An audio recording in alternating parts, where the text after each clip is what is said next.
Materi pada video kali ini akan membahas tentang yang pertama, metode yang digunakan, kedua, prinsip, ketiga, sampel, keempat, alasan pemilihan sampel dan metode, dan yang terakhir, cara kerja dan penjelasannya. Assalamualaikum warahmatullahi wabarakatuh.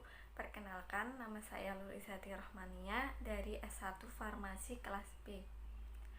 Pada video kali ini saya akan menjelaskan tentang analisis kafein dan parasetamol dengan menggunakan metode KLT atau kromatografi lapis tipis. Berikut penjelasannya ya. Yang pertama yaitu definisi dari KLT atau kromatografi lapis tipis.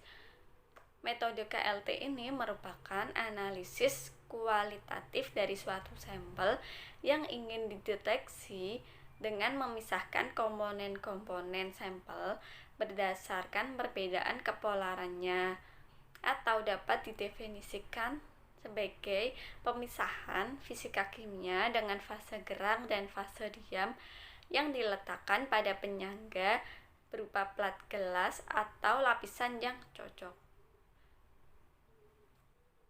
Kemudian pada KLT terdapat komponen-komponen yang akan dipisahkan menjadi dua buah fase. Yang pertama yaitu fase diam dan yang kedua adalah fase gerak. Pada fase diam, pelaksanaan KLT menggunakan lapis tipis silika gel atau alumina yang seragam pada sebuah lempeng gelas. Fase diam lainnya yang biasa digunakan adalah alumina oksida. Atom alumina pada pembukaan juga memiliki gugus OH. Kemudian pada fase gerak itu berperan penting pada proses elusi bagi larutan umpan untuk melewati fase diam. Interaksi antara fase diam dan fase gerak sangat menentukan terjadinya pemisahan komponen. Selanjutnya, prinsip dari metode KLT ini yaitu pemisahan senyawa berdasarkan kepolaran dan interaksinya dengan fase diam dan fase gerak. Adsorpsi dan partisi, di mana adsorpsi adalah penyerapan pada permukaan, sedangkan partisi adalah penyebaran atau kemampuan suatu zat yang ada dalam larutan untuk berpisah ke dalam pelarut yang digunakan. Kecepatan gerak senyawa-senyawa ke atas pada lempengan. Pada sampel yang digunakan pada analisis ini yaitu sampel yang mengandung bahan kafein dan parasetamol. Yang pertama yaitu kafein. Kafein adalah senyawa stimulan yang secara alami terdapat dalam beberapa jenis makanan. Kafein ini juga disebut setara dengan amfetamin, kokain, bahkan heroin. Kafein berbentuk kristal putih dan berasa sangat pahit. Kafein bekerja dengan menstimulasi kerja otak.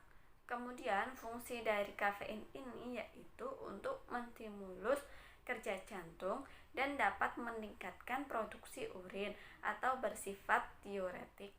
Kafein ini memiliki molekul metabolit yaitu 1,3,7 asam trimetilurat, paraksantina, teofilina, dan teobromina dengan masing-masing lintasan metabolitnya. Kemudian, resiko yang disebabkan dari kebanyakan mengonsumsi kafein ini yaitu berbahaya bagi janin, menyebabkan insomnia, meningkatkan detak jantung, meningkatkan asam lambung, dan menyebabkan dehidrasi. Kemudian, struktur umum dari kafein yaitu bisa dilihat ya setelah ini.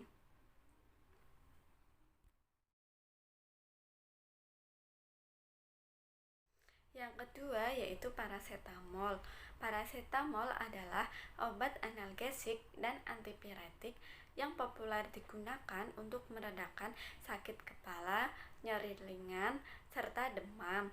Mekanisme aksi utama dari parasetamol ini yaitu menghambat enzim siklooksigenase.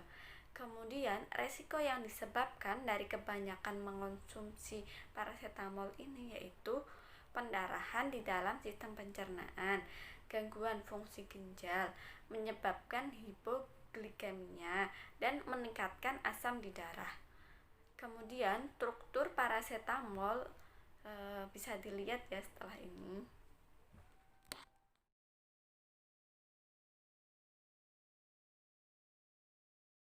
Kemudian penjelasan selanjutnya yaitu tentang alasan dari pemilihan sampel dan metode yang digunakan. Yang pertama yaitu pada sampel, untuk mengetahui bahwa sampel tersebut mengandung kafein dan parasetamol dengan kadar atau nilai RF berjumlah berapa.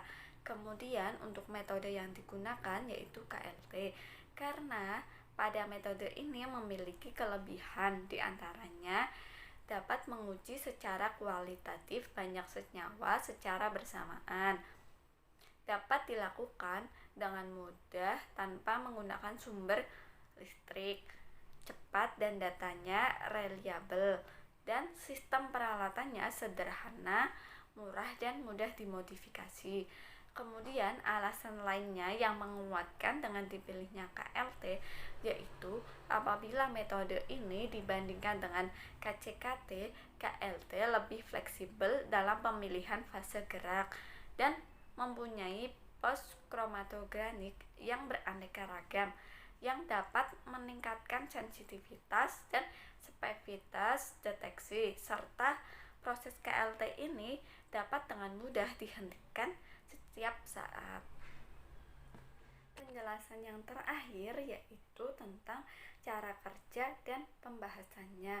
Pada identifikasi noda atau penambakan noda, jika noda tersebut sudah berwarna dapat langsung diperiksa dan ditentukan harga RF-nya. RF merupakan nilai dari jarak relatif pada pelarut.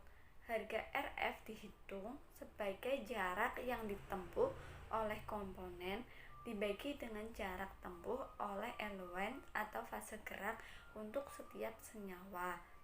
Kemudian langkah awal yang dilakukan pada analisa ini yaitu penyiapan elemen atau fase gerak, yaitu dengan dibuat campuran kloroform dan etanol dengan perbandingan 9:1. Penggunaan pelarut kloroform dan etanol ini bertujuan agar mendapatkan kepolaran yang diinginkan, karena jika digunakan hanya pelarut kloroform yang memiliki sifat nonpolar, maka senyawa akan terikat kuat dengan pelarut sehingga senyawa akan terelusi sangat cepat dan dapat keluar dari sistem, atau senyawa tidak dapat dideteksi. Oleh karena itu, kloroform dicampur dengan etanol yang bersifat lebih polar dari kloroform. Cara kerja yang kedua, penyiapan chamber, yaitu dengan cara pada bagian mulut chamber diolesi dengan esikator atau vaselin yang berfungsi agar chamber dengan tutupnya bisa tertutup dengan rapat sehingga uap fase gerak tidak keluar dari chambernya. Setelah itu dimasukkan elemennya ke dalam chamber lalu ditutup dengan penutup yang pada bagian atasnya diberikan alat bantu berat agar tutup tersebut dapat menutup chambernya dengan rapat. Cara kerja yang ketiga yaitu proses aktivitas lempeng. Pada proses ini lempeng yang sudah diolesi dengan silika gel dipanaskan terlebih dahulu pada oven. Fungsinya yaitu untuk menghilangkan air yang mungkin terserap di bagian permukaan silika gel. Kemudian cara kerja yang keempat yaitu melakukan pengujian organoleptis. Fungsi dari pengujian ini yaitu untuk mengetahui warna, bentuk, aroma, dan rasa dari sampel yang diuji. Kemudian cara kerja yang kelima, preparasi sampel. Pada preparasi ini sampel yang telah siap dalam arti sudah ditimbang sesuai dengan ketentuannya Kemudian sampel tersebut ditambahkan etanol 95%. Fungsi dari etanol 95% ini yaitu untuk membantu melarutkan sampel. Kemudian setelah ditambahkan etanol, sampel tersebut dimasukkan ke dalam alat ultrasonik untuk menghomogenkan larutannya. Cara kerja yang keenam yaitu penyaringan sampel. Pada proses penyaringan sampel, terlebih dahulu kertas saring dan corongnya dibasahi dengan etanol. Alasan kenapa kok kertas saring dan corongnya itu harus dibasahi terlebih dulu dengan etanol karena pada sampel tersebut menggunakan pelarut etanol, sehingga corong dan kertasnya tersebut agar memiliki kontak langsung dengan etanol yang sama sifatnya dengan sampel yang akan disaring. Kemudian apabila tidak dibasahi terlebih dahulu, dikhawatirkan corong dan kertasnya tersebut masih terdapat zat lain yang akan mengontaminasi sehingga berdampak pada akhir hasil KLT-nya.